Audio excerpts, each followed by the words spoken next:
Now I will request and call upon Lieutenant General J.S. Ahluwalia to please deliver his welcome address.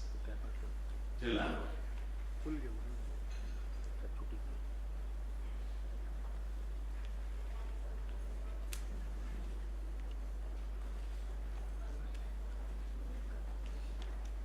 Honorable Srimati Rashmi Birla ji, Padma Bhushan, Chairperson of Aditya Birla Center for Community Initiatives and Rural Development, Aditya Birla Group, where overseas and she looks after the corporate social and welfare drive throughout the organization in the 40 units that they have.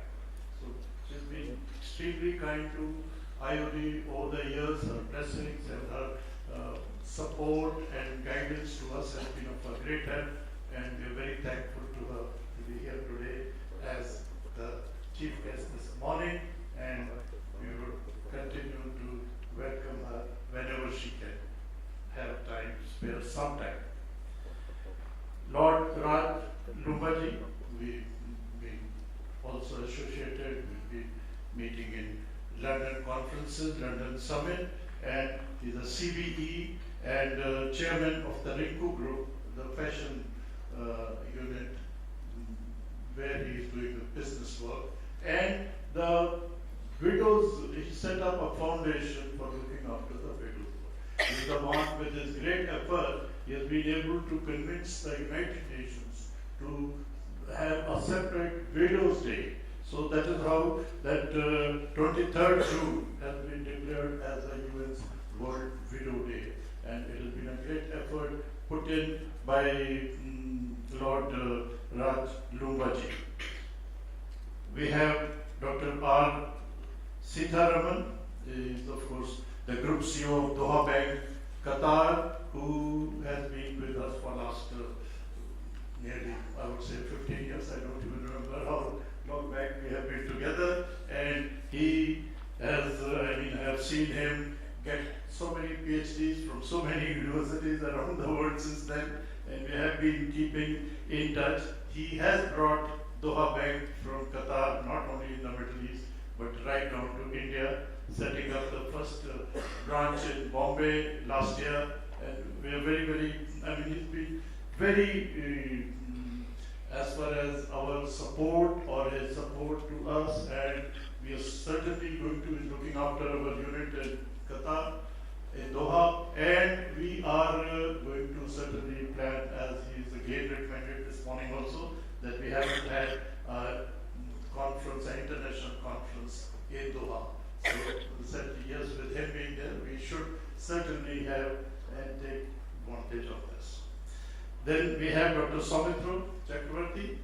He is the CEO of the Innovative Financial Advisors. He's set it up in 2008. He's an expert in environment and CSR matters and a consultant of much repute. He has been is also an advisor and instructor at so many institutes around the globe, which he goes around and providing support. So he has also been a great help to IOD in its support to push the CSR passion forward.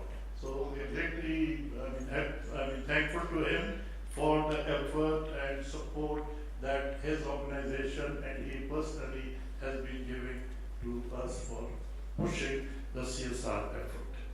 Yes, of course, Mr. Govind Saroji, who is really looking after the chairman, the Western Region chapter, and we are very grateful to him for helping in organizing all this.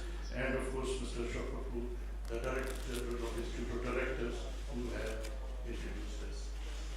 As far as welcome from IOD and mentioning a few things about IOD, let me just say that we have seen a film that has told you all that IOD is really doing. It is, I will only just say 2-3 lines that it is the apex organization of corporate directors, the only one in India in which we are looking after, trying to look after since 1990 when it was set up, nearly 25.5 years back, about how to raise the standard of directors, how to keep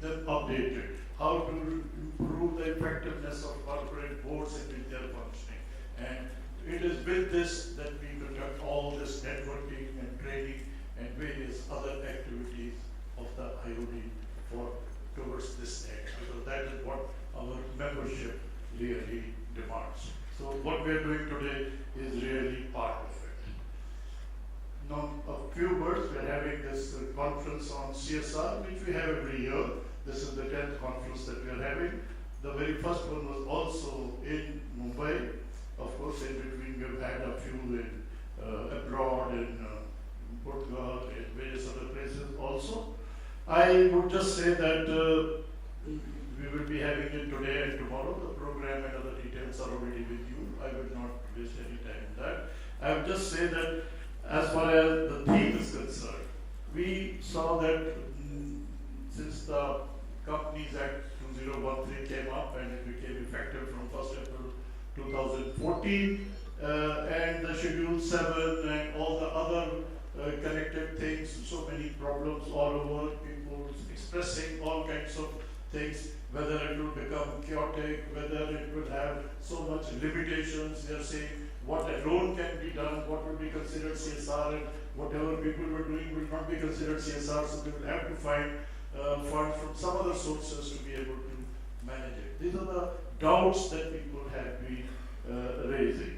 And of course, whatever they had put in Schedule 7, government has itself added Swachh Bharat and Clean Ganga, 2 additional areas. But number of people, they talk about we spent so much effort and so much time and money in the Nepal earthquake, in so many other such things. But he says, no, that was outside India. That won't count in the 2%. So many other such things come in. So they say that there are a lot of problems. And the government, aware of it, set up a Basel committee to look into it and see how it can be made more convenient and more implementable statute. And as such, the Basel committee has recommended that it should have a ombudsman clause which should say that anything that you do for the social good should also count, so that it gives everybody a little chance to do. It has yet to be cleared by the government, but this is the recommendation of the committee which has submitted its report in October last year. So this is how so much really is happening, that CSR in India has come of age. That is what briefly I would like to say, and it has become now an actionable business agenda. I mean, of course, the old days of what Adam Smith said, that business of business is only business and all, are no more valid, and we are moved much beyond that. We also know how much media was between philanthropy and CSR, what are the differences, and a confrontation between these two. That also really has moved ahead, and CSR has moved in from the fringes to the mainstream, from the back door to the boardroom, because the Act now 2013 makes it mandatory, compulsory for the board to be responsible and lead the whole thing.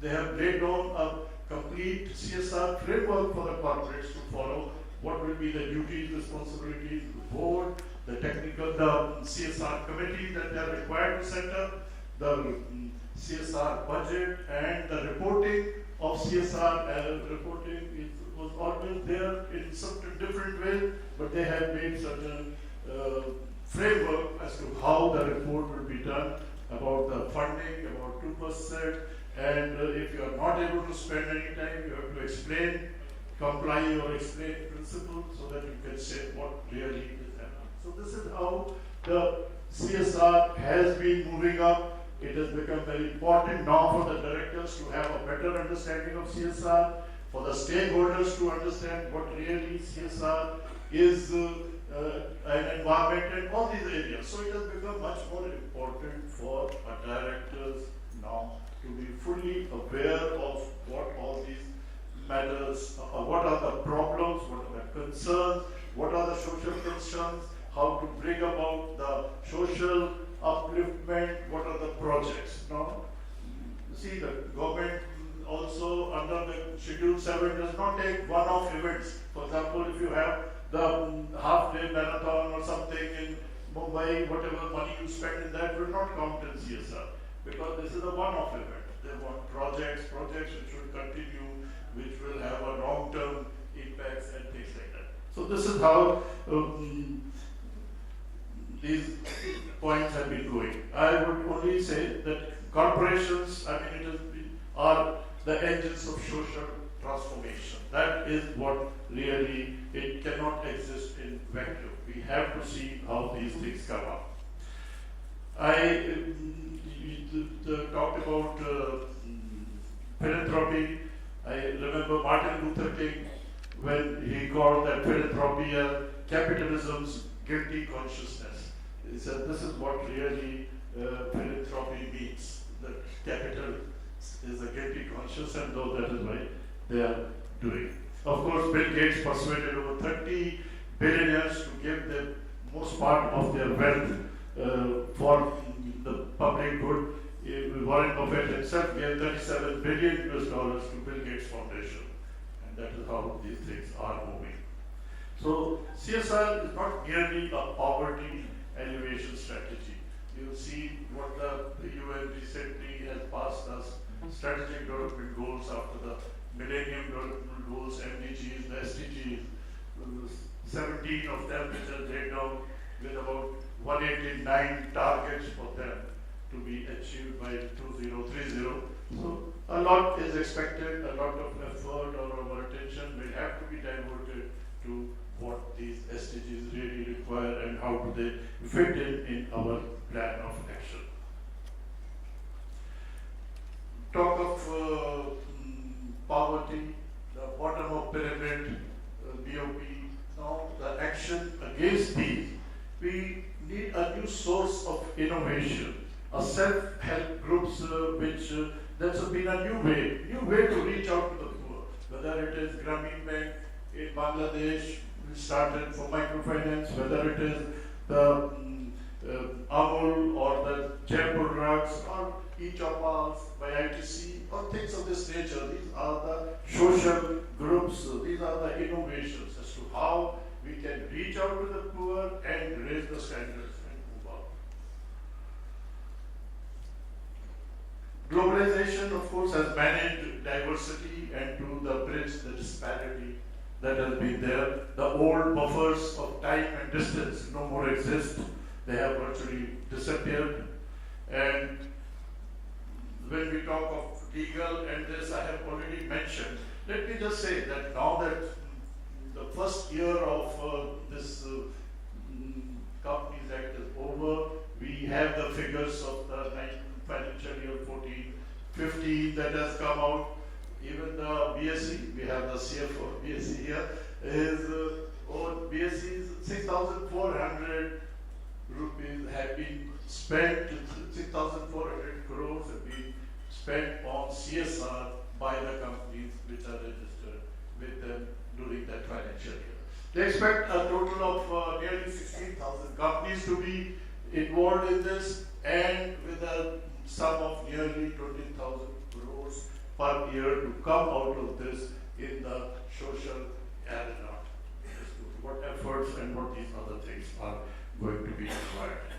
The choice of CSR really is no longer whether or not, or why and how, to what extent. That's the new great change, and we shall spend the next 2 days in looking for how to go about it, what are the problems, what have been the experiences, and how we move on. So with these few words, I welcome you all once again, and we look forward to a very rich deliberations and usefulness in the next. Thank you very much.